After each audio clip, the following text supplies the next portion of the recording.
Welcome to Expat Hoops, the podcast where we talk to former American college basketball players about their professional play in other countries. Today, we interview former Georgetown, UConn, and George Mason women's basketball player Natalie Butler.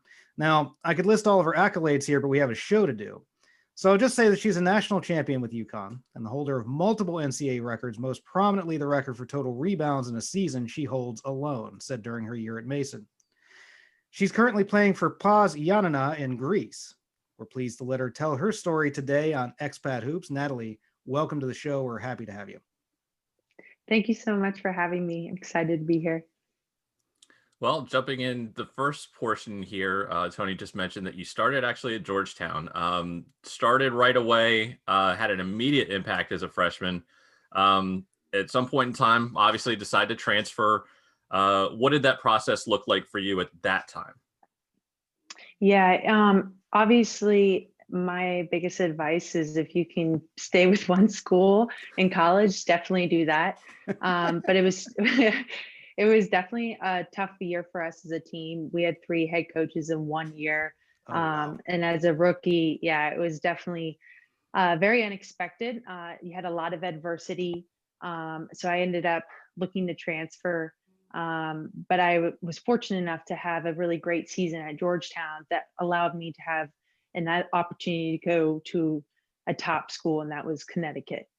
And to be honest, I never even thought I would play at Connecticut. I always wanted to be the people playing against them, as crazy as that sounded. And they were in the Big East. So when I committed, actually, when I was talking to my head coach during my recruiting visit, he said, I need a post to go against, big time UConn. I was like, yeah, I'm that guy. I really want to play against them. And unfortunately, UConn ended up switching out of the Big East and going to the AAC. So we never got to play them. But it turns out, I guess my fate and my destiny was to go to Connecticut following my rookie season. Yeah, I guess that was an okay school to spend a couple of years at as a basketball player. Yeah, it was. I feel incredibly blessed to be part of that program. We won 4 straight. I was part of the 4 straight national championships in a row, which beat men's and women's basketball. Played with some of the top players that have ever played in history, and played for one of the best, if not the best, women's basketball coach of all time. So can't get much better. Can't get much better than that. Yeah, actually, what was the pitch that UConn gave to you that made you decide, okay, I'm going here over any other suitors that you had at that time? I think the biggest thing was just to become a better player. And I definitely had the mindset that I wanted to win a national championship. And obviously, as a coach, you want to hear that from your player. But from a player's perspective, I think just to get better was the ultimate goal, and to build to that championship. And so that's why I ended up going there. I saw what he did with other post players before that, and thought it'd be good for my development. And apparently it was. What would you say was one thing that you can point to in your development at UConn that really helped you going forward in your couple of years there? I think the biggest thing I learned is not to take any plays off.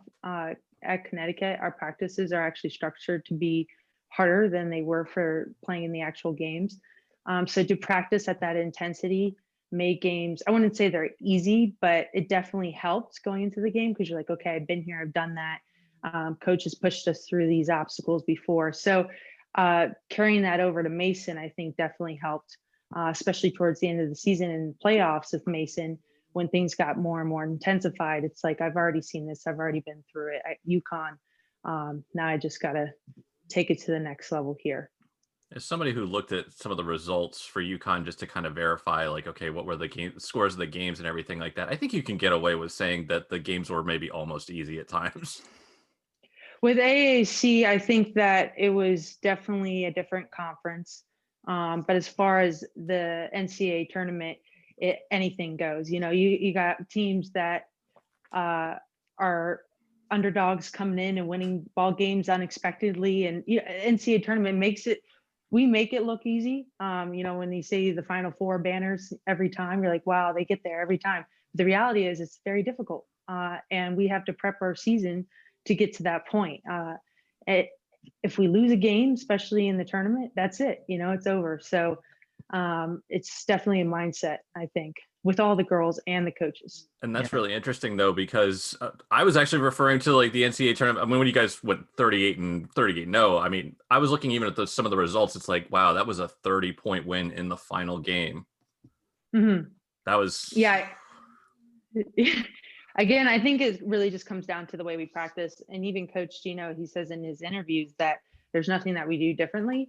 It's just everything we do with a purpose and high intensity. You'll never see a girl jogging or walking during practice. It's always sprinting to the next spot, staying focused. Every cut is done with a purpose. Every rebound's done with a purpose. Every pass is done with a purpose. And that's why they're so successful. So you finish up at UConn, you decide to transfer, and you decide to get another year of basketball. You put in for a waiver. So first of all, tell us, how did Mason enter the picture for you? And secondly, why did you decide it was important to you personally to get another year of college basketball under your belt? Yeah, so when I transferred from Georgetown to UConn, there's a rule that you have to sit out a year and redshirt a year. So I redshirted my sophomore year and then played 2 years. And of course, with redshirting, you're doing all the practices and all the lifting, right? All the work, but no fun.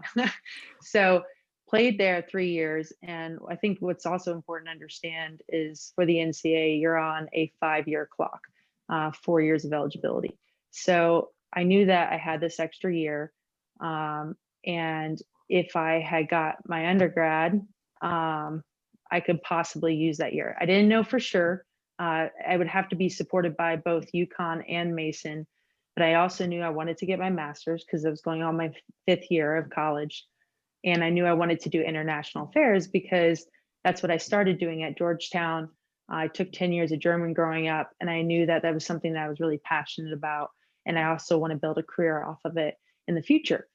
So Mason did offer something that wasn't available at Connecticut, and that was global affairs, very similar to international affairs. And I know if UConn and Mason both didn't support the waiver, it wouldn't have gone through. So I'm incredibly grateful to UConn for honoring that and allowing me to have that year of eligibility. And of course, the NCAA and the conference as well for giving me the opportunity, because I could have been done. I could have not had that year at Mason. And my parents and I talk about it all the time about how grateful we are and how blessed we are to have that year back. Mason was really appealing for me because I grew up in that area. It's like 15 minutes away from where I live. And it's my hometown. The community and fan base they have there is phenomenal. Playing in Eagle Bank Arena, I mean, that's pretty surreal.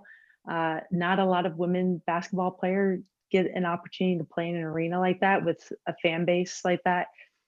And then Coach Millicent, I think, was sort of the deciding factor for me, and building trust with her. And she believed in me, and she said, I'm going to play you. And if it wasn't for her, I wouldn't have been able to do what I did that year. She didn't give me the platform to do so.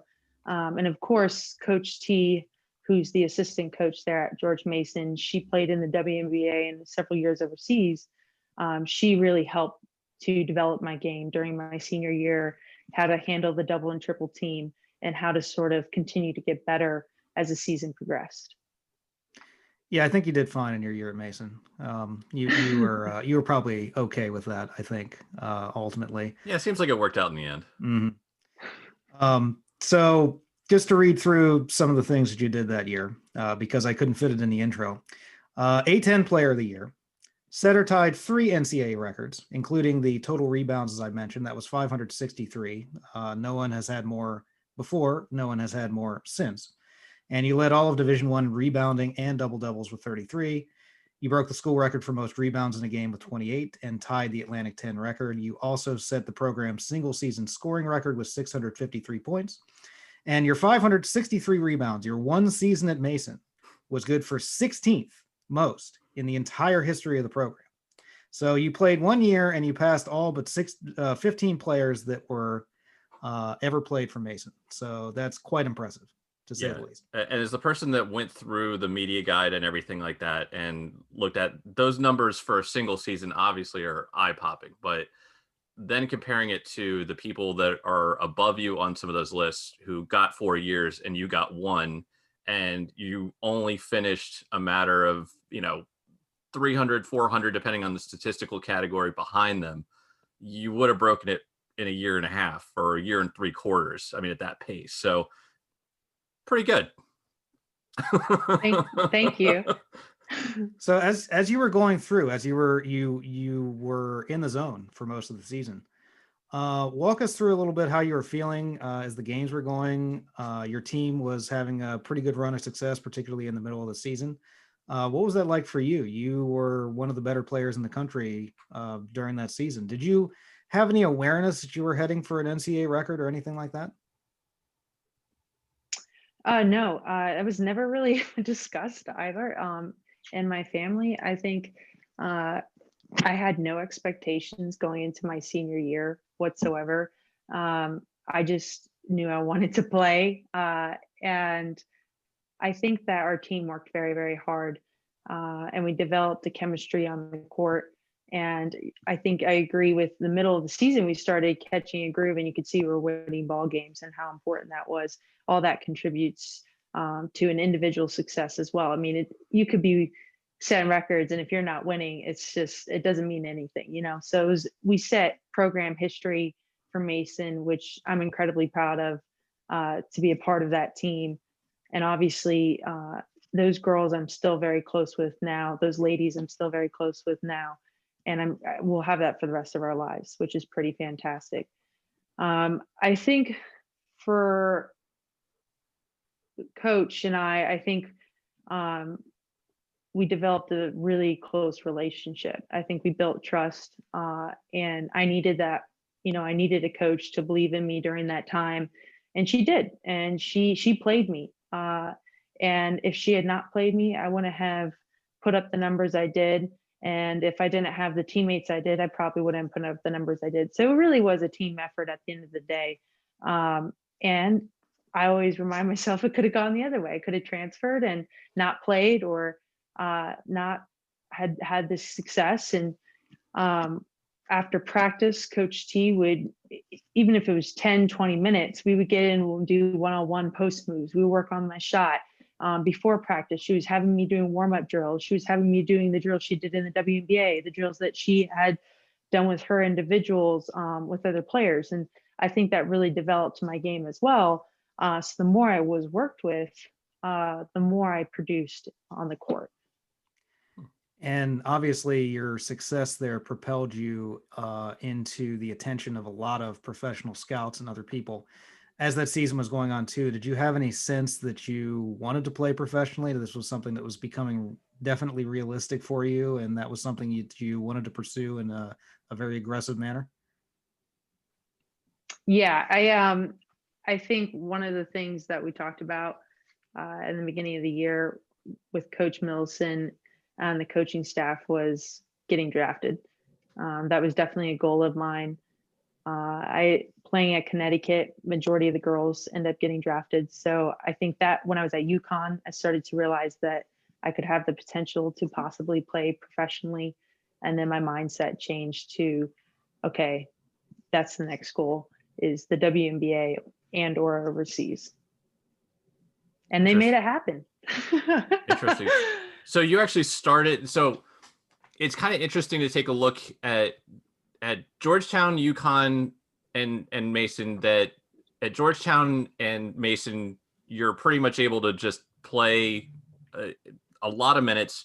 UConn, the roster from top to bottom is stacked. It's tough. I mean, so you're not necessarily always going to be the starter, even though you're probably one of the better players in the country. You may not just necessarily be able to play. So you actually thought at UConn, okay, I might be able to play professionally, and think about that. So you also had to weigh school or what you wanted to do in the future versus, okay, maybe if I transfer, that kind of goes away or becomes tougher, right? Yeah, no, I think my parents did a great job at making sure that everything was balanced in my life. One of the things that I was raised upon was, if your grades aren't good, you can't play basketball. So keeping up with school was always important. and understanding that eventually the life will move on past basketball and you have to have your future set. So that was always motivation for me to keep up with my studies and utilize study hall and the time off we did to make sure that I don't fall behind academically. But it actually, the crazy part about this with grad school is that it's a 2-year program for the global affairs. I had a concentration in global governance and public management. And the 2-year program would have overlapped with me being in the WNBA and overseas. So I actually was able to finish it in 18 months. So I took classes all through the summer, took classes when I was at Dallas, and then when I was in Belgium. And it was very difficult to play professional basketball and keep up with your master classes. But my parents told me, hey, get it done now, get your degree done now so that you don't have to worry about coming back. And Mason was just fantastic through that whole process and allowed me to graduate with my master's, and they paid for everything, which is phenomenal. So incredibly grateful to the school and the program for supporting me outside of basketball. So you get selected 30th overall by the Dallas Wings. You were talking about that. Mason's not only highest ever WNBA pick, but only WNBA draft pick thus far. It was April 2018. It was reported at the time you're going to have a tough time cracking the final roster, which for someone who's a 30th pick seems like a relatively rare occurrence. What was your experience of being drafted and shifting to beginning to try to make the team at that point, seemingly against the odds? It was definitely a notch above playing in college. Like when you go from high school, you step up to college and like, whoa, this is a huge jump. And then when you go from college to professional, you realize there's a jump there as well. And I think I gave it my best shot. I think I had a fantastic tryout. I think going against, so the girl that was there was Liz Cambridge, and she's listed as 6'8", but really she's like 6'9", 6'10". She's a big body. And so she ended up breaking the single game scoring record for the WNBA that season. So she ended up being the center, of course. So that's the girl I was going against. And then they had another 6'8" girl, Ruth Hamblin, who played, I think, for Oregon. And they were both very talented bigs, and I'm 6'5". So then you start to realize, well, maybe I'm not that tall compared to some of these other girls, but it was a great experience. I'm incredibly grateful for the opportunity to play against those ladies, and hopefully we'll see, but hopefully depending on overseas, maybe we'll get back there. If not, it was an incredible experience, and I'm glad I got to be a part of it. That was actually going to be, it's one of the questions that didn't necessarily make our question list, but I was kind of curious to see if that was still a goal. We've talked to some people that, have been NBA adjacent and seeing what their journey is. And we actually talked to Devin Sweetney just recently, where it seems like every 4 years he's on the NBA radar. He started the D League 4 years later, signs with the Nuggets for a little while, then comes back 4 years later, essentially with the Go-Go. So like in between, he's, going to all these different places, but it's interesting to hear that it's still a goal of yours. I was going to ask that question, but it didn't necessarily make my cut because I wasn't sure. So. Yeah, no, I think it should always be a goal. And I think also if you continue to work hard, good things come from that. So that's really all you can do is worry about the things that are in your control. And so with Devin and some of the male players we've been able to talk to, there's the G League that's available. WNBA doesn't have that comparable. Have you talked with anybody that has been kind of on the WNBA's radar to see how they approach it? Is there a conversation with your agent saying, look, I need to do really well here in this particular league, maybe to showcase myself for the WNBA? Yeah, usually you want to play Euro Cup or Euro League. This year it's very different because of COVID. They're not signing a lot of Americans. There's not as much money overseas.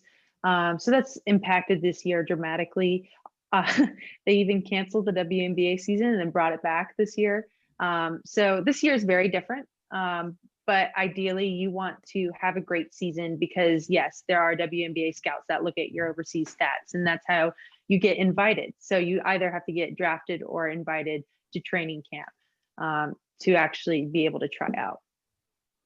And jumping back actually to when you were drafted, you're with Dallas, and again, like you're saying that you're, maybe I am the odd person out. Was there a conversation with you and your agent at that point in time of like, look, hopefully this works out, but also we should be looking to the next? Yeah, absolutely. I think when you're in it, right, you want to give 100%, which is what I did as far as training camp. But once that was over, I said, okay, let's start looking towards overseas ball and what options were available. And that was Belgium, and Belgium was the best offer. And I ended up playing my first year overseas in Belgium. Seems like a perfect transition here.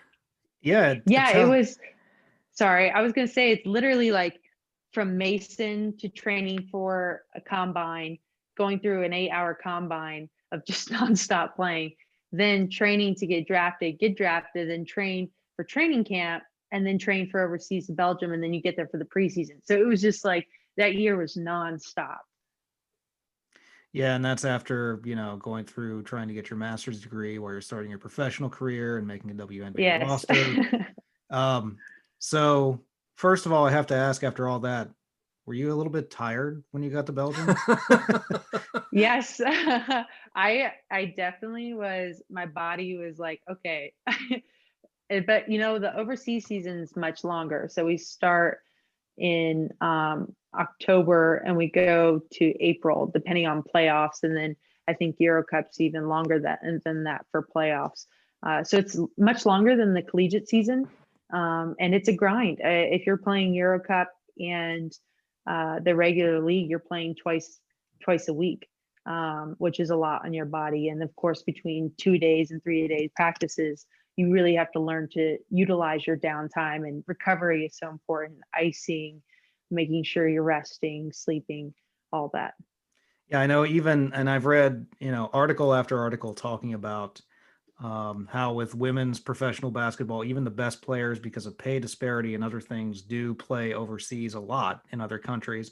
And it becomes a grind. It becomes this 365-day commitment. There's not a lot of time off for even the best players. So playing overseas is something that women who play professional basketball do all the time. And you over in Belgium, did you play with anybody who was like that in that particular league, who was playing in the WNBA, who was doing a transition, in between seasons, stuff like that? Yeah, actually, that girl Ruth Hamblin, who's 6'8", in Dallas, she ended up playing in Belgium as well later on, and I guess she was in Australia before. So yes, they do play year round. So if you're not in the WNBA season, there's actually an opportunity to play in the Australian season, which is during the summer. It's 3 months long. And I think Puerto Rico also has a season as well. But you do get in this routine where you just nonstop. And it's funny because I think a couple years ago, Diana Taurasi was paid like something like 1.2 million to sit out of the WNBA season so she could come in ready to play for the overseas season, just so her body would be able to recover, which is so important. Yeah, I was actually just going to bring that up. Do you want to host the show? We're no, you're doing a great job. Thank you. It was almost right on cue. It was perfect. So let's talk a little bit about Belgium as a country and your experience there culturally, the food, the places to see. What did you enjoy about your time just living in Belgium and being there? It's a beautiful country. What was really cool about my town was that there's a citadel on top of the hill, which was very medieval. And they actually had sort of like a mini Colosseum on top of that they built later on to represent the Romanian Empire. So it wasn't the Romanians that came in, that they did it in sort of in reflection of their empire, which was pretty cool. So a lot of history within the town, and then a lot of history within the country. The southern part of Belgium, which is where I was in, was French.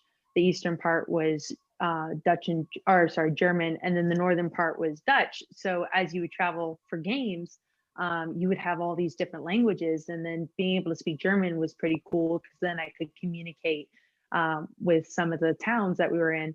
And then even on the castles and churches, there'd be German writing. So it was really cool to see the German influence within Belgium, which I had no idea about knowing before I was going there. And I don't think we mentioned the town or the team that you played for in Belgium. Where did you play? Namur, yeah, Namur, Belgium. And they have a beautiful river that runs through it. So it was a pretty amazing place to live, a small town that sort of had everything there. And as far as traditional European culture, that was a great experience. And while you were there, first of all, it's your first experience going overseas, at least as a professional. What would be your recommendation to somebody as they're just first starting out, whether it be the women's professional game or the men's professional game, on going overseas, in terms of, if you don't necessarily know anybody, what would be your recommendation to them?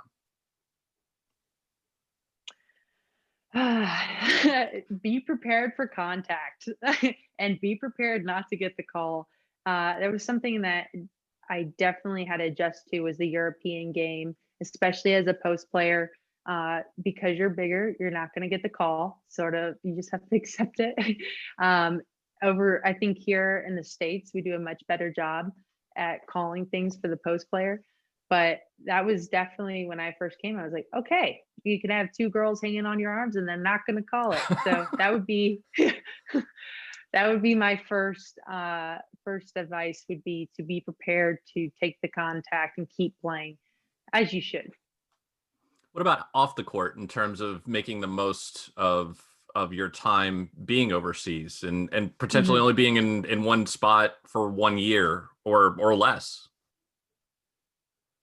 I think it's important to develop the relationships with your teammates, because a lot of times you'll have other foreigners from like Italy and Hungary and Spain. So you can actually learn a lot in just the country you're in, just from your teammates.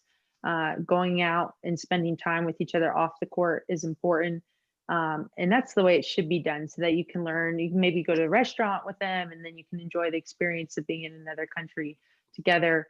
And I would say, as far as being in a foreign country, just to keep your mind open to different things, try new foods. If teammates are going to a town, try to go with them, right? Even though maybe you don't know what's there, just to experience it. I think that's important. Let's talk about your car that you had while you were there. That's exactly where I was going. It had your number on it. Yeah, it was pretty cool. Very, very cool. I didn't expect that, to be honest. That was pretty amazing. And what's that? I mean, is that kind of, all right? So it was a nice car, but I was also thinking about, when I was looking at the picture of it and everything like that, is it a little weird having a car like that, because it has, like, the screen printed. I think it had something, I can't remember if it was the team logo or what it was, but it's definitely a distinct car, and then it says number 51 on it. Is it sort of a little bit weird to be driving one of the few select cars that are like that? Yeah, it definitely stuck out. But there were other players on the team who had cars with their number on it. It was a team sponsor that did it for us. And I think it's pretty cool to drive around in a car that has basketball on it. And when you step out, people are like, oh yes, that's a basketball player. But it was definitely a cool experience. And the car sat, I always get the question is, how did you fit? How did you fit in that car? And I was like, you put the seat all the way back and the steering wheel up and you're good to go, So you can't drive anywhere with your teammates nice. in a car that size. You're only one can fit. Oh yeah, only the passenger seat. Yeah. So you leave Belgium, you head to Romania. You appeared in 15 games there. Tell us about your experience in Romania, fairly close by to where you were playing before. You mentioned the empire that was through the area that you were in previously. Tell us about your time there playing. We played on a Euro Cup team, which was a great experience to play with other elite players. A lot of the WNBA players play in Euro Cup, Euro League. We actually ended up playing. She wasn't a teammate of mine, but she was a former UConn player, and in Istanbul. So that was pretty crazy to play someone that I knew. And then we played another girl in Sweden who was in the WNBA as well. So the competition was very high. Obviously, there are players that are very talented that are not in the WNBA, and they usually play Euro Cup, Euro League, which is the level that you want to play at, because then you get it's just better quality of play. But as far as last season, obviously COVID impacted a lot of things, and it was unfortunate. But the positive is that we did very well in Euro Cup. And not only that, but I got to travel to Sweden, Poland, Hungary, France, Italy, Spain. Like it was amazing. Definitely went to countries I've never been to before, or had the opportunity to go to last year when I was in Belgium. But your season was a bit abbreviated because of COVID in Romania, correct? Yes, yeah. I was going to say, what was your COVID experience? We kind of have a lot of similar stories so far about like, well, they were talking about closing the borders and everything like that. What was your COVID experience like? As far as being overseas, you heard it sort of coming over slowly from China. I remember when it first hit the news that China had this outbreak, and I remember talking to my teammates about it before practice. I was like, "Hey, did you hear about this?" And they're like, "Yeah," especially with the other Americans. And then you start to see it progress and progress and progress, and then it gets to the United States, and then all of a sudden things sort of just blow up, and now it's become a huge scare. And I think one of the biggest concerns in Romania was, if it ever hit Romania, which I don't think it did as hard as some of these other countries, it could be wrong, but they wouldn't be able to medically support the people that live there. So there was a huge fear in Romania for that. But I think the other positive is that there's a lot of mountains, and they're sort of protected by mountains, and there's not a lot of people that travel in and out of Romania. So I think they saw less cases, which was very important for their country. So your season there is abbreviated. Did you come home or did you stay in Europe? No, I came home, and then I got to train with my little brother. He's 6'8". He's about 240. He's a tank. He plays at Drexel University, and I remember talking to him on the phone right before I come home. He says, "Hey, you get to look forward to playing against me every day." And I was like, "Oh yes, so excited." So Hey, we definitely trained together. From what you were saying about the contact that you have to endure in Europe, perhaps it's a good thing. Yeah, no, going against him definitely makes me a better player. He was there pretty much since I started playing. We've been going against each other. My dad, works with us on skill sessions and puts us through the paces. A lot of blood, sweat, and tears with Dad, but it was definitely worth it. And I think he's more of an old school training type of guy. Obviously, the military plays a factor in that, but him and his experience with basketball has really helped my development. And then, of course, James gives me advice all the time. The men's game is a little different than the women's game, but in my opinion, not by much. So to listen to him, and he's also a center at his school, and the advice he has and says, "Hey, make sure you see your player this way." And the great thing is we watch each other's games. So last season, I was pulling his games up on my laptop. Some of them were at 2 a.m, but it was still great to see him play. And then he pulls up my games and watches them and streams them online. So we're very supportive of each other, and wouldn't be here without him. Yeah, this is a good opportunity actually to take a break from talking about your time in Europe to talking about the basketball bloodlines that you have in your family. Tell us a little bit about your parents and their experience playing and how that impacted you. Yeah, so my sweet mother, she didn't play basketball. She's 5'8". We call her fun size in the family. Tony can relate. But she I don't have any she was an relatives that are over athlete. 6 feet. Oh man, really? But she ran track at the Naval Academy and set records, and my dad played basketball at the Naval Academy, and so the joke was my mom used to run circles around my dad all the time. But my dad was part of a very successful team, and then was also individually successful. He was the all-time leading scorer and rebounder for the Naval Academy.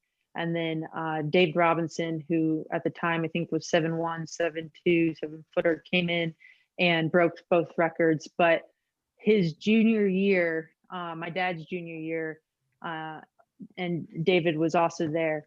They went to the Elite Eight, and it was the furthest any military school had gone up to that point, which is pretty phenomenal. And so I got to hear about Dad playing all the time, and of course I wanted to be like Dad. So he was definitely a huge inspiration as far as my collegiate career and professional career as well. Actually, it was one of the things I think is the Naval Academy. I'm forgetting what the stat exactly was, but I think that Mason was the first team since that Naval Academy team, I think, to advance the way they did. They may have been the same seed. Yes. Yeah, I'm fuzzy Yes. on what the detail of that was, but that's kind of a nice little crossover that hopefully some of the people that are Mason fans will recognize that stat as well. So I think that Naval Academy team is kind of, I don't want to say well known, but certainly known to some segments of the Mason fan base. Yeah, no, I remember hearing about it too as a kid when Mason went into the tournament. And it was a big deal. And of course, the banner's up there and EBA, which is fantastic. So very cool moment for the school. For sure. So let's go back to, you've been training at home, you train with your family. You get the opportunity to sign with Greece. Tell us how that came about and how your time is going over in Greece. It's great. I came here 2 weeks ago, and signing was a little late because of COVID and how many teams were accepting Americans. But when I finally signed, I was super excited. And I had other offers, but you always try to figure out what the best fit for you as far as your position and what the team's like and the coaches like. So I tried to do research. I tried to get in touch with my coaches before I sign, before I head over. Which I think helps a lot. I'm sure on their end, it's the same thing. When recruiting a player, they try to pick the one that's best for their program. But when I got here, everyone was incredibly welcoming. And as far as the apartment and the living situation, it's phenomenal. The town is great. Everything you could possibly need's in town. My teammates are fantastic. I can't ask for better teammates. And I think everyone is on the same page where we really want to do something special this year with the program, which is exciting because to have everyone on the team on the same page pays dividends. That means everyone's willing to work that much harder, train that much harder, and prep the way we should for a game. So I'm excited. I really like my coach this year. I think he's going to give me a great opportunity to play. And right now, I guess our first game is tomorrow. So we haven't started the season yet, but we'll see how things go. And obviously it's a long season, so just got to keep working. And the goal is to finish strong. So this is probably one of the most primary important questions for me. I would say you mentioned earlier on streaming and everything like that. Is there a way that we can catch your games in Greece? So far I haven't heard anything. I have been on the lookout because my mom keeps asking me. She's like, Nat, tell me when we can start streaming. So I have not heard anything yet, but I'm sure there'll be something later on. Well, definitely keep us posted. We're going to want to know that for sure. Tell mom first, of course, but yeah, us second. Yeah, I will. Previous, I guess, less guest and more friend of the pod, Fallon Stevens, who's also playing professionally, had a question about your experience in Greece as well. First of all, is English spoken well in Greece? And have you had any difficulty in your career so far with a coach that doesn't know English or know it well, and how did you adapt? So English is spoken very well here in Greece. I mean, it's, in my opinion, it's better than in Belgium and Romania. And sometimes with coaches and players, you have a little bit of a language barrier, but for the most part, I think the more you play and the longer you coach, you sort of learn to adapt and find different ways to communicate. And you sort of get creative in that aspect, because if you don't know a word, you have to find a way around it, or use your hands, right? Or have another person that speaks English to translate. But I haven't had like a huge language barrier yet. And the coach that I have this year does an excellent job at communicating and really making sure that I understand what he's saying. So far I've been very lucky, where I haven't had an experience where I need a translator or something. Because I know that there's some teams that have an English translator, which makes it difficult, because when you're playing and midway through the game, you're like, what are you saying? And then you have to look at the translator, and the next thing you know, the ball's going down the other side of the court. So, but no, I've been very lucky. Yeah, that was something Fallon mentioned as well, both with the coaching and the referees. The coaching was actually less difficult for her, she said, than the referees, who eventually figured out that she wasn't Icelandic. She's playing in Iceland right now. And they eventually figured out she wasn't Icelandic, so they started speaking to her in English when they were speaking to her in particular. But before that, it was kind of like, what are you saying? Kind of having some trouble with the loss in translation there. But it hasn't been incredibly difficult. But it's a transition. It's something way different than obviously experience in the U.S., where most people speak English, and English is the first language and the language of the sport itself. And also, I feel like when this came up with Mike Morrison, that it was one of those things that he was saying, by now I kind of like it because I kind of just do what I want. And, they're yelling at me, but I'm like, well, all right, I'm just going to go do this. Yeah. No, I think the biggest thing is just to play hard no matter what. I mean, it's sort of like in America, right? You still have like language barriers. It's like, what play are you calling? Which play? It's like, if you just go hard, right, good things will come from that. If you sort of hesitate, right, that's when bad things happen. So I think you learn and adjust as you go through, and you develop life skills. I mean, that's the way I look at it. Yeah. It's like, it's going to help later on. So jumping a little bit over to kind of back to the COVID question, while we were trying to set up this interview, you have to deal with COVID protocols, and then also is the gym available at that point in time? What is going on over in Greece? Like, how are they dealing with COVID to try to keep you all like safe and healthy, not only from a general standpoint, but also from a basketball team perspective?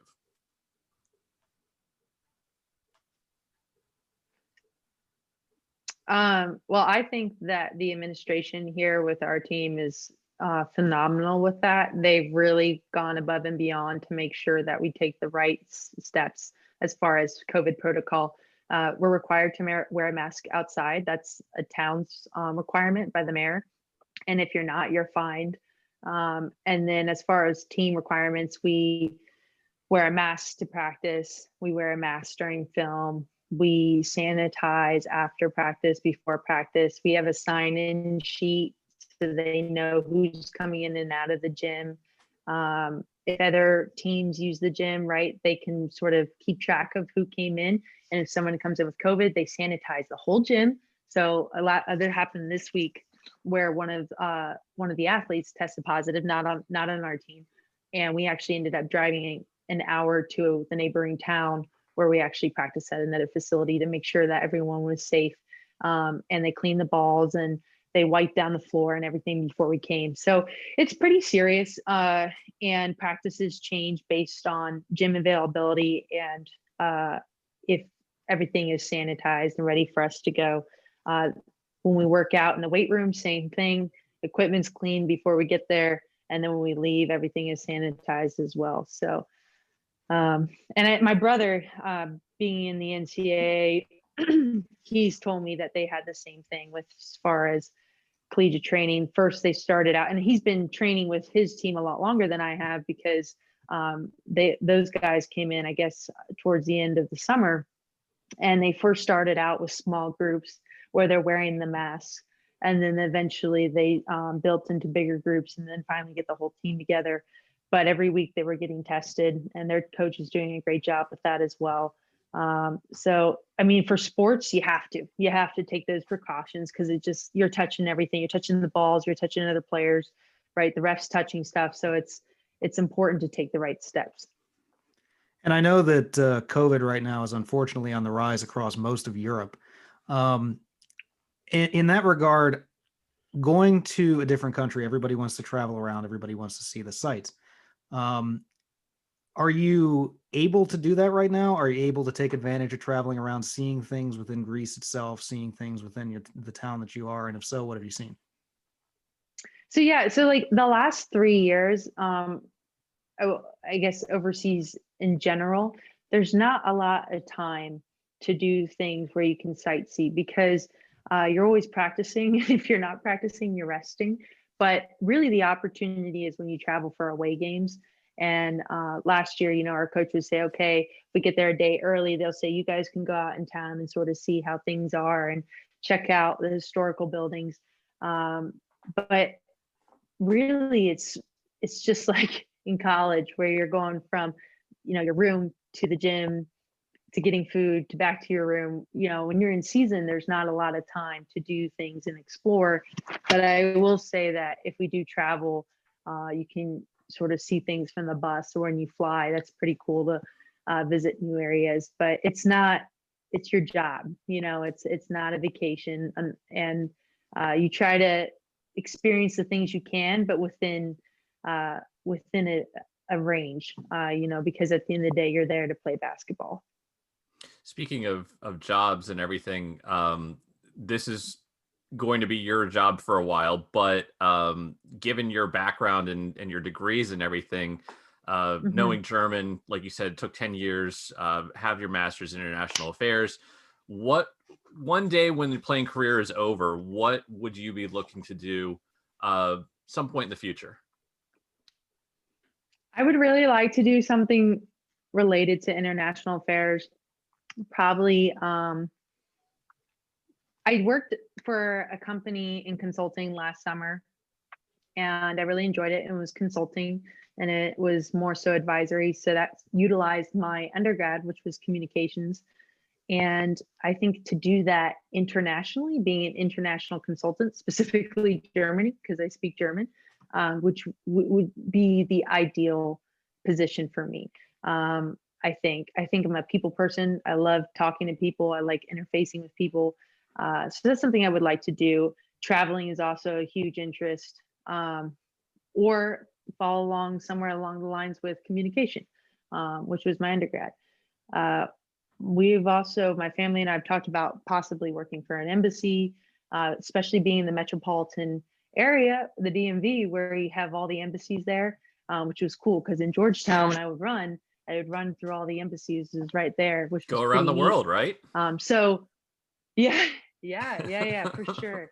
So I think somewhere along those lines, I definitely would like to have both my undergrad and master's combined, but if not, then one is fine as well.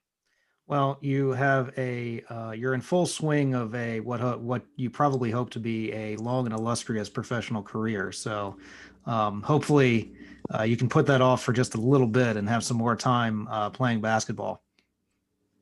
Yeah, I hope so too. I really want to keep playing for as long as possible, because I know that someday your body is not going to be able to go, or you're just not going to get the offers that you used to. So it's really a blessing every day that you have to play. And my dad has sort of taught me, take advantage of it, enjoy it when you can, when you're young, and then there'll always be time to sort of start your career and get the ball moving. Let's just say with your future. So it's a dad joke. Yeah. Yeah. He's gonna watch this video. He's gonna be like, "Oh man, Nat, you did not say that." Hey, he's your dad. He can embarrass you a little, but you can embarrass him some. Oh yeah, he It goes both definitely does. ways. Well, I guess one last thing I wanted to ask you. Mhm. Did you have any advice for any women that are getting into the professional career through college, like you have now done, and are going overseas? You have a somewhat unique experience because you were in fact drafted into the WNBA. You didn't start first Mhm. trying to get a job overseas. But now that you've made that transition, do you have any advice for someone who's looking to do that? I think the biggest thing is to realize that there's always going to be adversity. Um, Nothing's ever going to be easy. There is no picture perfect situation. No matter where you're at, you're going to have to navigate your way through it. And if you want to be successful, it's going to take a series of adjustments. I think the most successful people, if you look at in anything, not just in sports, in anything, they've all overcome major obstacles. So realize that comes with it, and just to keep working hard and powering through it. Natalie Butler, it has been a pleasure having you on Expat Hoops today. Good luck to you on the remainder of your career, and especially your time in Greece right now during these somewhat uncertain times. I hope you get to play all your games this year and have a successful season in Greece. Thank you so much for having me. We've enjoyed every second. Thank you.